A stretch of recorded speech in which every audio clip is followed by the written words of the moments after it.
Bonjour Catherine. Bonjour Elisabeth. Alors, je suis ravie de t'accueillir sur ce Sommet Respire deuxième édition. Franchement, je suis trop contente que tu aies accepté cette invitation parce qu'aujourd'hui, on va parler d'un sujet qui me tient super à cœur, de comment décoder son stress pour pouvoir être un leader serein, en fait. Donc ça, c'est un truc qui m'inspire beaucoup. En plus, on va parler de ProcessCom, un outil que j'adore aussi. Donc franchement, je me réjouis déjà du temps qu'on va passer ensemble. Et encore merci d'avoir accepté cette invitation. Et Merci à toi de l'avoir proposé. C'est chouette de pouvoir partager sur un thème qu'on a en commun. Enfin, toi et moi, mais à mon avis que d'autres personnes ont, parce que le stress, il est partout et presque dans toutes les bouches aujourd'hui. c'est clair. Avant de commencer, je voudrais que tu te présentes. Ah non, déjà, attends. Non, je vais dire pourquoi je t'ai invité en fait. Parce qu'en fait, on se connaît pas depuis si longtemps que ça. On s'est rencontrés à l'automne dernier. On a eu la chance de participer à une formation qui a été transformatrice, on va dire, pour nous deux. Et on a créé des liens, voilà, qui ont été assez chouettes. Cette formation a vraiment été marquante. Et du coup, bah, voilà, on a connecté, on s'est apprécié. Et du coup, pour moi, c'était une évidence de pouvoir te donner la parole sur ce sommet parce que je pense qu'on a des valeurs en commun et des visions à la fois différentes mais communes. Donc, je pense que voilà, tu as toute ta place dans ce sommet pour apporter un nouvel éclairage et apporter bah, ce que ta valeur à toi en fait pour que les gens qui nous écoutent puissent ressortir grandis de ce sommet et puissent sortir la tête de l'eau et avancer sereinement. Donc, merci d'abord encore d'avoir accepté cette invitation. Et ensuite, maintenant, je te laisse la parole pour que tu te présentes, pour que les gens puissent savoir un petit peu qui tu es. Merci Elisabeth. Alors, je suis Catherine Roupier, je suis basée sur Montpellier. Et puis, j'ai créé l'entreprise Systemilia, qui est une entreprise qui accompagne les équipes, qui les crée, qui les aligne et qui les accompagne tant à l'autonomie qu'à la performance. En fait, c'est une façon de les faire grandir. Et cette façon, elle est avant tout systémique, puisque dans ma boîte à outils, c'est comme ça que j'aime me présenter, eh ben, il y a différents clés à molette, tournevis, clés de 12, comme un plombier. Et donc, il y a de la systémie, il y a de la process communication que tu as évoqué, il y a de l'analyse transactionnelle, il y a du coaching, de la formation, du conseil. Donc voilà, une palette très diverse que je mets au service de mes clients avec comme dominante la systémie. Et l'idée, c'est de pouvoir accompagner à la fois les dirigeants et les managers, les équipes en fait, à pouvoir réussir ensemble, puisque c'est ce qui me tient à cœur. Au travail, on n'est pas là nécessairement pour s'aimer les uns les autres, comme on le ferait au sein d'une famille, mais on est là pour travailler ensemble. Et je me plais à dire que j'aime transformer les vivement vendredi en vivement lundi. Bah écoute, c'est trop chouette. Enfin, franchement, c'est un super sujet parce qu'effectivement, en entreprise, en fait, quelque part, de réussir à travailler ensemble, c'est ça aussi la clé de la performance, en fait. Donc ouais. Donc, top pour ton éclairage voilà, sur ce sujet. Je propose qu'on rentre directement dans le vif du sujet. Décoder son stress. Mais déjà, qu'est-ce que c'est que le stress, en fait, Catherine? Commençons par le commencement, comme tu dis, Elisabeth, c'est très juste. Le stress, en fait, euh, il y a du bon stress et il y a le stress qui va nous pourrir. Et le stress, c'est quelque chose qui nous habite, nous, êtres humains, depuis la nuit des temps, puisque le stress est là pour notre survie, notre sauvegarde. Et le stress, c'est notre cerveau reptilien, en fait, qui se met en route, notre cerveau grégaire, on va dire ça comme ça. C'est comme ça qu'on est passé de l'homme de Cro-Magnon à qui nous sommes aujourd'hui. Et ce cerveau de la survie, il est là pour nous alerter en cas de danger, en cas de peur. Et aujourd'hui, je ne dis pas qu'on n'a plus à avoir peur, mais beaucoup de nos peurs sont construites.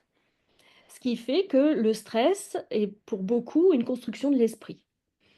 Quand je dis ça, je vais aller sur le fait qu'il y a le stress qui va nous booster, qui va nous dynamiser, et il y a le stress qui va au contraire nous anéantir, nous tétaniser, nous amener à relever des défis, à combattre, bien ou mal, hein. Et puis il y a le stress qui va nous faire fuir. Et ça, le stress, c'est quelque chose que l'on va ressentir dans notre corps. On parle de stress physiologique. J'ai les mains moites, j'ai la langue bah voilà, comme maintenant, hein. J'ai la boule Les dans mots la qui gorge là, qui m'empêche de parler. là. C'était pas prévu, mais il est là. Je le prends, je l'accueille. Et donc, ça, c'est du stress physiologique qui se manifeste et qui font que face à un public, par exemple, je pourrais perdre mes moyens. Et il y a ce stress-là qui reste visible et physique, mais il y a aussi une autre forme de stress qui, lui, est aussi observable et qui n'est pas physiologique et qui est comme un peu l'effet biophilus. Ce qui se passe à l'intérieur, ben, je vais l'entendre et je vais le voir à l'extérieur. Donc notre stress va avoir un impact sur la façon dont j'ai à communiquer avec mes interlocuteurs et à la façon dont je vais avoir à me comporter avec les autres, mes interlocuteurs. Donc, au regard de ça, comme c'est observable, eh bien, ça va être réversible. Et là, je sous-tends cela à la process-com, qui part comme définition du stress, que c'est une formule mathématique, c'est une division. C'est est-ce que j'ai la capacité, dans cette situation, de faire face à ce qui se présente à moi? Est-ce que j'ai les ressources pour faire face à la situation? Voilà, c'est mathématique. Si j'estime que j'ai la ressource, il n'y aura pas de stress. Si j'estime que je n'ai pas la ressource, potentiellement, je peux rentrer en stress au sens de la process communication qui donne 3 niveaux de stress qui sont gradués et plus on va et moins c'est bon. Mais c'est pas le sujet aujourd'hui d'aller dans le détail de ces différents niveaux de stress. En fait, là, je suis vraiment contente que tu abordes la process communication modèle parce que enfin, c'est un modèle qui, moi, pour moi, a été hyper révélateur. Enfin, je l'ai découvert, je vais dire malheureusement, après, enfin, après mon passé d'ingénieur et je pense qu'il m'aurait été hyper utile à l'époque. Et en fait, c'est vrai que ça a été une révélation pour moi parce que ça a mis au jour des comportements en fait que je faisais sous stress, mais que j'avais pas conscience en fait. Enfin, on va dire, j'étais stressée, effectivement, je sentais que j'avais la boule au ventre, que ça allait pas, machin, mais j'avais pas conscience que je faisais et que je répétais régulièrement, en plus, les mêmes comportements sous stress en fait. Et à partir du moment où ça a été mis en lumière, bah, finalement, je me suis mieux compris, j'ai mieux su ce qui se passait, et je peux inverser la tendance, en fait. À partir du moment où je le vois, je peux inverser la tendance. Donc, ouais, donc du coup, ce modèle-là, alors, la puissance aussi de ce modèle-là, c'est qu'on est tous différents Mmh, et on va pas tous avoir les mêmes comportements sous stress. exactement. Ce modèle, il n'est pas compliqué, il est complexe. Il s'apprend bien, il s'apprend vite, mais il y a une telle interdépendance de tous les items qui fait, et c'est la force du modèle, et qui il fait de chacun de nous un être unique. Nous sommes des êtres humains, nous sommes 2 femmes, et en même temps, nous sommes différentes dans notre façon de faire, et quand bien même nous pourrions avoir ce qu'on appelle un immeuble de personnalité identique, eh ben, il serait différent quand même. Donc nous avons chacun notre marque, notre empreinte et c'est à cultiver et c'est surtout à connaître. À connaître puisque je te rejoins Elisabeth, c'est ce que je dis moi quand j'accompagne des managers, des leaders: «Apprenez à vous connaître». Ça participe à l'intelligence émotionnelle. Mieux je me connais moi, mieux je vais voir comment je me comporte et je me conduis et parce Mm, que j'ai une bonne connaissance de moi-même, je peux avoir une préemption de qui est l'autre. Je ne suis pas Madame Irma, hein, et je ne vais pas tâcher et décrire l'autre comme je crois qu'il est. Pas du tout. Je vais mm, prendre ce qu'il me montre, sans mm. plus. Et c'est déjà beaucoup à voir. Et à partir de là, bah, ça va être aidant pour moi pour gérer la relation à l'autre. C'est vrai que je peux juste partager justement une expérience, c'est que, enfin une expérience, mon expérience, c'est que effectivement, avant je connaissais pas le modèle et régulièrement quand j'étais en entreprise, je pouvais voir, mais sans le savoir, des comportements sous stress en fait, qui sont plus ou moins Mm. agressifs, parce que quand on est sous stress, c'est rare qu'on soit le petit bisounours du coin. Et c'est comme ça qu'apparaît la notion de personnalité difficile quand tu regardes. Ouais. Et du coup, ce que j'ai compris avec ce modèle-là, c'est que finalement, quand la personne en face, elle montre un comportement sous stress, finalement, c'est elle qui est stressée, quoi. Donc, j'ai pas forcément besoin de récupérer le stress sur moi, en fait. Exactement. Et c'est important que si la personne ne se voit pas sous stress, ça ne sert à rien de lui dire tu es sous stress, elle ne le verra pas nécessairement, parce que c'est comme si on était aveugle à ce moment-là. Maintenant, le modèle va permettre de donner des clés. Vous choisirez hein, le marteau, l'enclume, le tournevis, pour pouvoir justement ramener la personne à une forme de lucidité. Parce que là, sinon, c'est comme si elle avait des œillères. Elle ne voit plus le monde dans sa globalité. Elle s'est enfermée sous un prisme parce qu'elle elle n'a pas su se maintenir en équilibre. Et pour se maintenir en équilibre, c'est savoir identifier ce qui est nourrissant, ce qui nous est utile au quotidien et de l'alimenter. Et ça, beaucoup d'entre nous, nous ne le savons pas quand on n'a pas découvert Processcom. Toi et moi qui pratiquons l'outil, nous nous voyons faire. On se voit faire, enfin, ou tout du moins, je vais parler pour moi. Je me vois faire quand je suis en train de me prendre les pieds dans le tapis, quand je suis en train de faire des bêtises que je ne fais habituellement pas. C'est les premiers degrés de stress. Maintenant, j'arrive à les repérer plus tôt, donc j'évite le deuxième degré de stress ou le troisième. Et ça peut être aussi quand, voilà, je suis pas satisfaite de moi ou je vais reprendre 3 fois les mêmes choses. Donc j'ai appris à lâcher mon côté perfectionniste. J'ai accepté de pouvoir rendre un travail de qualité, parce que je ne sais pas faire autrement, avec une marge de perfectibilité, on va dire ça comme ça? Voilà Lâcher un pour peu le moi. soi parfait. Ouais, Non, mais c'est ça me parle ça. pas du tout, là, ce que tu dis. Non, ça, non, enfin, non, Mais je, non, je comprends complètement de quoi tu parles. voilà. Donc en fonction de qui nous sommes, on a ces mécanismes qui se mettent en place. De nous voir faire, de se voir faire, va permettre de les contrebalancer. Et ça veut dire que si je reste sur mon cas, parce que je peux parler de moi, mais ça doit parler à beaucoup de monde, dont toi, Elisabeth, de ce que je comprends. Quand je fais un travail, c'est de me féliciter, moi, pour le travail que j'ai fait. Savoir, et c'est important de partir avec un point de départ, un objectif SMART, de qu'est-ce que je veux réellement, et une fois que je l'ai atteint, de ne pas faire de la surqualité et de me dire, OK, je m'étais dit ça, j'ai fait ça, c'est OK, et je me félicite. C'est simple à dire. Bah, alors moi, là, clairement, je suis super mauvaise là-dedans, mais j'y travaille, j'y travaille, parce qu'effectivement, moi, je suis la reine de dire, de me fixer un objectif assez haut quand même, et puis de l'atteindre, et puis finalement, me dire, non, mais en fait, c'était facile, quoi, en fait. Non, mais c'est bon, c'est pas la peine d'en faire tout un plat, quoi, en fait, quoi. Et sauf que du coup, bah, je remets la barre encore plus haut, pour au final, en fait, bah, enfin, ça m'épuise, en fait, parce que à force de remettre les barres plus haut et de courir après un truc que j'atteins jamais, au final, effectivement, on va direct à l'épuisement quand. Mais de le savoir, en fait, maintenant de le savoir, effectivement, maintenant je prends ce temps. Et puis même, je l'ai aussi dit à mon entourage, et du coup, quand je leur dis un truc, ils font, hey, t'as pensé à te féliciter là? T'as pensé Oui, et c'est pas la peine d'ouvrir la bouteille de champagne, mais juste un yes, je l'ai Mm, fait, ça mm, suffit.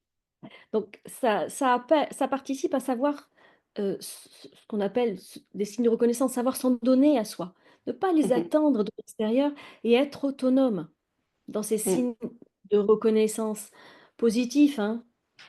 On peut aussi s'en donner négatifs, parce que là, non, ils nous amènent plutôt vers le stress. Donc se Oui, ça donner va des pas signes de nous aider à reconnaissance, décoder le stress, ça. non du tout. Et de s'en donner, des positifs et quand on est dans le monde du travail, c'est aussi d'aller les demander.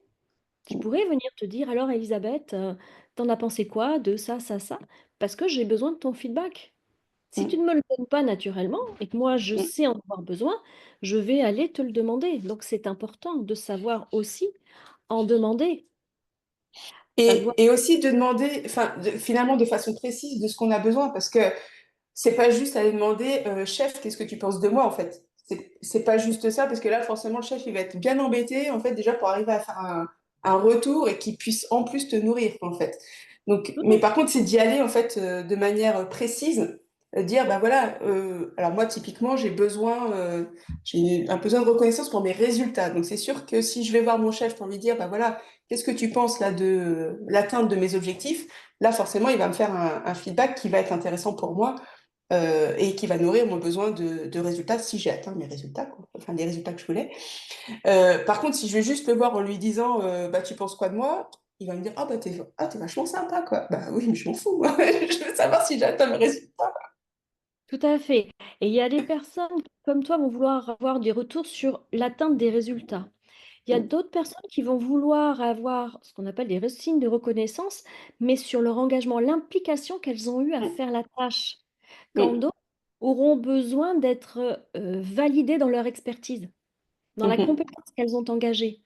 Et donc, la reconnaissance au travail, elle prend déjà trois formes différentes selon les mm, types de personnalités. On en a tous besoin, elles sont tous nourrissantes. mm, Maintenant, au regard de qui je suis, il y en a qui vont être dopantes et d'autres juste satisfaisantes. Et c'est mm. important de les connaître et de les reconnaître et d'aller Et les... c'est là qu'on se Ouais, c'est là qu'on se rend compte que du coup aussi, des fois, enfin, c'est là qu'il peut y avoir des incompréhensions en entreprise, en fait. Parce que si par exemple un manager dit, ah ben c'est bon, lui, je lui ai dit qu'il avait atteint ses résultats, c'est vachement bien, c'est bon, moi j'ai fait mon job de manager, je lui ai dit qu'il avait atteint ses résultats. Sauf que si la personne en face, elle, ce qu'elle a besoin, c'est la reconnaissance pour sa contribution sur comment elle a fait la tâche, enfin ce qu'elle a apporté dans le projet, bah, finalement, elle va pas l'entendre, en fait, ce signe de reconnaissance. Donc, c'est clair que de se connaître et de connaître les autres, ça aide, en fait, à finalement à communiquer, à mieux communiquer et à aller nourrir les besoins de chacun.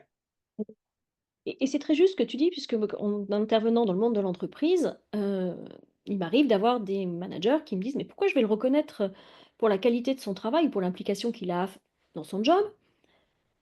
Parce qu'il est payé pour ça. Mm, C'est vrai, on a mm, bien un salaire au mm, regard d'une mission qui nous est confiée. Et en même temps, s'entendre dire de temps en temps, c'est pas la peine d'avoir d'être caressé dans le sens du poil et d'avoir de la pommade tous les jours, hein, mais de temps en temps sur des thèmes en particulier, s'entendre dire c'est un bon boulot, c'est chouette. mm, On est sur ce côté de complimenter le travail, mais il n'y a pas que cela. Quand mm, je suis intervenue auprès d'une équipe et ils ont voulu un accompagnement avec l'outil ProcessCom, eh bien, ça a été chouette parce que un membre de l'équipe avait un besoin de retrait de l'équipe, qui jusqu'à mm, présent était pas, elle n'arrivait pas à le faire savoir, cette personne. Elle mhm, n'arrivait pas enfin, à l'assouvir, mais pas au sens négatif du terme, hein, mm, et l'équipe n'en comprenait pas les tenants et les aboutissants. Et grâce à cet accompagnement, aujourd'hui, librement, elle peut s'exprimer en disant: «Là, j'ai besoin d'un temps pour moi». Et mm, l'équipe est OK et même l'équipe s'organise pour lui laisser ce temps-là. mm, Et ça, c'est la magie de la connaissance de soi et de la connaissance de l'autre. Et en mm, équipe, ça permet vraiment de comprendre les différences et de s'enrichir. Parce que la personne, quand elle revient de ce temps, de ce besoin de retrait un petit peu du monde, on va dire, hein, de façon très caricaturale, ben, elle revient boostée. mm. Et Elle puis revient... après, et puis après, des fois, on imagine, oui, la personne va partir 3 jours en retraite, on va plus l'entendre parler, mais en fait, c'est pas forcément. Ça peut être des fois rien qu'un quart d'heure, en fait. Rien que 10 minutes voilà, pour se ressourcer et pour pouvoir mieux revenir après, qu'en fait. C'est exactement ça. C'est pas nécessairement long, mais il Mm, faut que ce soit qualitatif. Et dans les mm, open space, ces types de personnes ont plus de difficultés mm, parce que c'est tout le temps avec tout le monde. mhm, Si je reste sur le type en open space, enfin, pas tant les open space que les flex bureaux. Il y a un autre mhm, type de personnalité qui est un peu plus en... chamboulé par ce type mhm, d'organisation. Parce que c'est des personnes qui ont besoin de personnaliser leur espace de travail. Elles ont besoin d'avoir leurs photos, d'avoir leurs mm, fleurs, pourquoi pas d'avoir des senteurs. Elles ont besoin de leur petite laine si jamais il fait froid, il n'y a pas assez de chauffage. Elles ont besoin de leur confort et elles ont besoin d'un environnement harmonieux que ne permet pas le flex-travail, puisque je prends un bureau complètement impersonnel. mm, Donc voilà, c'est comment est-ce que je peux concilier à la fois mon besoin et puis un espace de travail. Donc potentiellement, j'y mets mes deux trois photos, mais mhm, c'est pas non plus au travail d'aller nourrir ces besoins-là. C'est vraiment mhm, à la personne de se prendre en charge et de se nourrir au quotidien avec ses façons à elle, au travail en dehors du travail. C'est pas à l'employeur d'aller systématiquement satisfaire tous les besoins de tous les individus. Les connaître, mettre en place les éléments qui permettent d'y contribuer et d'y satisfaire, oui. Après, c'est la responsabilité aussi de la personne de les faire savoir et de les satisfaire par elle-même. C'est vrai que ça me fait penser, en fait, alors c'était pas dans le contexte du travail, mais c'était dans un cadre de coaching. J'ai une dame qui arrive en séance, c'était juste après la fête des mères, et elle me dit, ah, tu te rends compte, ça fait 20 ans qu'on est mariés, et là, le cadeau de fête des mères, mais il est complètement à côté de la plaque, c'est pas du tout un truc qui me plaît. Tu te rends compte, ça fait 20 ans qu'on est ensemble, il sait toujours pas quoi m'offrir, quoi, en fait. Je dis, d'accord, ok, et je lui dis, mais t'aurais voulu qu'on t'offre quoi? Bah, j'en sais rien, moi, mais lui, il devrait savoir. Et c'est le syndrome de la pensée magique. Ouvre le cerveau et regarde. Et oui, on attend de l'autre qu'il pense pour nous ou que par télépathie, on soit en capacité de dire les choses. Mais du coup, en fait, ouais, ce que tu dis, enfin, ça rejoint ce que tu dis, c'est que finalement, on est quand même responsable déjà de ce que nous, on veut, en fait, et puis d'assouvir nos propres besoins, en fait. Si je sais que j'ai besoin d'une reconnaissance pour mes résultats, eh ben, je vais pas attendre à pleurnicher dans mon coin, ouais, il y a personne qui m'envoie de feedback pour me dire que j'ai bien travaillé ou je sais pas quoi. Il y a un moment donné, c'est aussi, bah, je prends ma responsabilité, je sais que j'ai besoin de ça, je vais aller voir mon chef ou même des collègues en fait, enfin qui peuvent être là parce que justement j'ai fait une présentation devant les grands patrons machin et alors forcément le grand patron je vais pas pouvoir avoir son feedback forcément en direct. Par contre des collègues qui étaient là ils vont me dire ils vont peut-être me dire ah bah oui là t'as utilisé les bons arguments t'as fait ceci et je vais peut-être pouvoir quand même aller récupérer des feedbacks par rapport à moi mon besoin quoi en fait. Et quelque part je suis proactive. C'est ça. Et en fait, le signal d'alarme dans ce cadre-là, tu l'as dit tout à l'heure, c'est, «Sois parfait». J'ai besoin d'être parfaite pour moi ou pour les autres Mm, et et voilà, c'est un des signaux d'alarme à avoir et le remède par rapport à ce signal-là, c'est ce qu'on a dit juste avant, c'est de pouvoir, se donner de la reconnaissance pour le travail, pour notre mm, implication, l'un ou l'autre et c'est pas uniquement s'en donner, c'est aller les demander, mm, c'est aller les refuser quand on les juge inadaptés. mm. C'est aussi d'aller, Les les accepter. accorder, simplement dire merci. Voilà, ça c'est peut-être Alors, dire moins merci et y croire, hein, parce que des fois, on peut dire merci. Non, non, mais il exagère, en fait. oui, c'est d'y croire et de mettre un point, de ne pas venir Mm, minimiser. «Ah mais ouais, j'avais le temps. Ah mais c'était facile. Oh ça m'a fait plaisir». Voilà. mm, Ça c'est un autre signal, c'est faire plaisir. On fait pour les autres, mais on fait pas pour soi. mhm, Vigilance, ça veut pas dire qu'on n'a pas le droit d'aider. mhm, Maintenant, est-ce qu'on a eu une demande? Rien que ça. Est-ce qu'on mhm, nous a demandé? Rien que la première chose. Si on nous a pas demandé d'aide et qu'on va aider l'autre alors qu'il a pas demandé, qu'il en soit ainsi, vigilance. On se met sur la pente du stress justement et on ouvre la porte du premier degré de stress. On mhm, va dire ça en ces termes-là. Donc voilà, les signaux sont nombreux enfin sont nombreux, non, ils sont pas nombreux, il y en a 4. On vient mhm, d'évoquer sois parfait, le fait plaisir, il y a fait des efforts et mm, sois fort. On appelle ça en analyse transactionnelle des drivers et c'est quand ils se mettent en action que les portes du stress en process communication s'ouvrent et nous conduisent premier, deuxième, troisième degré de stress et que pour y remédier, pour les contrebalancer, c'est de connaître nos besoins. Donc on a évoqué, besoins en termes de compétences, d'implication, mais aussi, de satisfaction de qui je suis, de besoin de solitude. Il y en a 8 en tout de besoins au sens de mhm, la process communication. Les connaître, les satisfaire tous, oui, et un en particulier au regard de qui je suis, pour pouvoir mhm, être comme nos téléphones, en bas au quotidien. mhm. Non, mais enfin, du coup, ouais, enfin, c'est vraiment éclairant ce que tu partages et ça donne vraiment des clés. Enfin, c'était dans le titre de l'intervention, des clés pour pouvoir être un leader serein. Quelque part, on va pas empêcher les orages de passer, la tempête d'arriver, les fluctuations. Mais comment moi j'agis, comment moi je fais en sorte que déjà moi je reste à flot en fait, comment moi maintiens mon niveau d'énergie pour pouvoir absorber ces vagues, pour apprendre à surfer peut-être. à surfer. Enfin, la vie, c'est pas un long fleuve tranquille, hein. Mm, Les épreuves, les déconvenues, on en a, on les traverse et c'est comment on va les traverser? Est-ce qu'on se voit les traverser, en conscience ou est-ce qu'on va les mm, subir? mm. Voilà, c'est en ça ou de pouvoir se faire accompagner par un tiers, alors de nos professions ou non, est important pour pouvoir, sortir la tête de l'eau et avoir un autre regard. Que ce qui nous plombe peut-être aujourd'hui, bah, c'est peut-être une simple goutte d'eau, mais qui a pris des telles proportions parce on n'a pas su satisfaire, nos besoins au bon moment.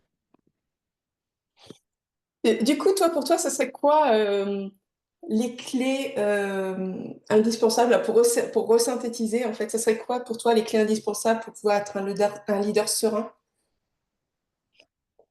Alors je vais en trouver 3. La première, ça serait pour moi de d'apprendre à se connaître.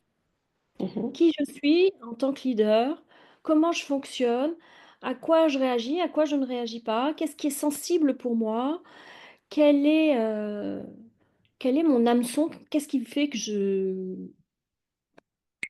décolle en fait, que mhm, je mette en place. Donc la première chose, ça serait ça, c'est d'apprendre à se connaître. C'est pas parce que j'ai appris à me connaître que je saurais faire le deuxième point, qui est de me voir mhm, faire. mhm. Ça serait ça le deuxième point, c'est de s'observer et de se voir agir et réagir et ça sera vraiment le premier item, c'est de se voir faire et c'est pas parce que je me vois faire que je vais pouvoir résoudre, Mhm. mais en se voyant faire, c'est déjà un début de prise de conscience Ouais, c'est et une c'est étape. déjà le changement Mm. et Mais le c'est vrai 3 que, oui, je voulais pardon. juste dire, ouais, je voulais juste dire, ouais, parce que se voir faire, en fait, c'est déjà prendre conscience, en fait, qu'il se passe un truc, en fait. Après, on n'a pas forcément encore soldé le problème, mais déjà, on a conscience du problème, quoi. Et on y en a conscience parce qu'on a appris à se connaître. Mm.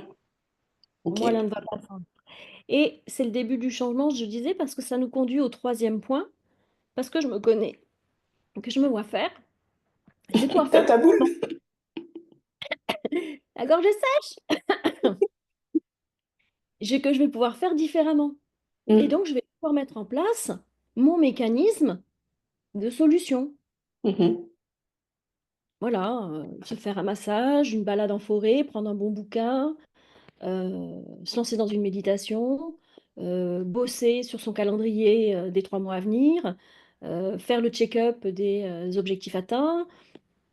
Ça peut être aller, se faire un challenge de se préparer pour faire un marathon. Enfin, je sais pas moi, après, en Mm. fonction de la situation, chacun y mettra ce qui est bon pour lui. Mais voilà, Mhm. ce serait vraiment les 3 éléments qui me paraissent, importants: se connaître, se voir faire et amener la solution au regard de l'instant et de la situation. Et par exemple, toi, quand tu te vois faire tes scénarios, c'est quoi toi, ta clé pour en sortir?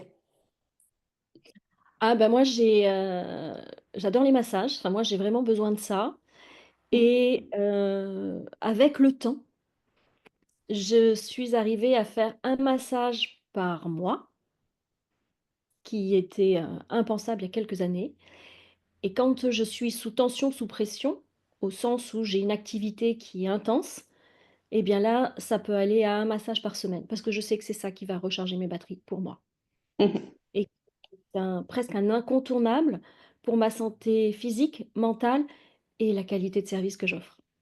Mhm. Voilà, donc ça, c'est vraiment mon item. Ouais, bah, merci pour ton partage parce que alors après, effectivement, chacun a sa propre clé. Donc, l'idée, c'est de trouver chacun sa propre clé. Moi, par exemple, moi, ça va être d'aller faire un tour de vélo dehors ou d'aller marcher en forêt, en fait. Mais effectivement, c'est chacun a sa Mmh. propre clé et sa propre ressource pour pouvoir garder son énergie. Donc, l'idée, c'est pas d'appliquer la recette des autres parce que quelqu'un qui est animé par l'intensité des actions et des choses comme ça, si tu lui dis, bah, va faire un massage par semaine, peut-être ça va pas le ressourcer du tout, et peut-être que ça va même le mettre dans l'inconfort. Il n'ira pas Elisabeth, il n'ira pas. À moins que tu lui lances un challenge, fais-toi masser avec, je sais pas, une méthode en particulier, je sais pas. Mais là, il va falloir être créatif. Donc voilà, donc en gros, le message, c'est de trouver chacun ses propres clés. En fait, chacun voilà, est fait différemment, chacun a ses mécanismes différents. Il y a, quand tu parlais de le fait de s'observer, je rajouterais en fait s'observer avec bienveillance en fait. C'est pas parce qu'on se voit faire un comportement sous stress qu'il faut s'auto-flageller et se dire que c'est pas bien et que j'aurais pas dû faire ci, machin, tout ça. C'est de s'observer et de se dire, bah, ok, là aujourd'hui ça n'a pas fonctionné. Et après on arrive à l'étape 3, c'est bah, qu'est-ce que je fais pour changer, pour, euh, pour pouvoir avancer, quoi. Ok, bah merci Catherine, on arrive à la fin de cette intervention. Je sais que tu as réservé un petit cadeau pour les gens qui nous écoutent. Est-ce que tu veux nous en dire deux mots? Oui, bien volontiers. Et ce que je vous propose, à l'issue donc de cette écoute, c'est de cliquer sur le lien qu'Elisabeth vous transmettra pour découvrir de façon, macro, voilà, quel est votre stress principal et comment le décoder? Alors ça remplace pas un inventaire de personnalité au sens process communication, qui lui se fait en 45 questions. Mais voilà, je vais vous proposer une 10-12 questions pour pouvoir avoir un élément clé, phare et des premières pistes qui seront à explorer, exploiter et potentiellement à approfondir ensuite. Voilà ce que j'ai réservé à tes auditeurs, Elisabeth. Eh ben, super, merci beaucoup Catherine. Bah, même moi j'irai le faire en fait, même si, même si je connais mon Avec inventaire de plaisir. personnalité, mais ça me donne envie d'aller cliquer. Donc je le mets sous la vidéo et puis surtout n'hésitez pas à aller cliquer dessus pour découvrir votre comportement sous stress en fait. C'est un peu ça que tu proposes de découvrir. Mais en tout cas, merci Exactement. beaucoup Catherine pour cette intervention. Merci beaucoup, c'était hyper intéressant. Moi, j'ai passé un chouette moment et du coup, j'espère que les gens aussi, ça leur a plu. Et puis, je vous dis à bientôt. Merci Elisabeth, à bientôt.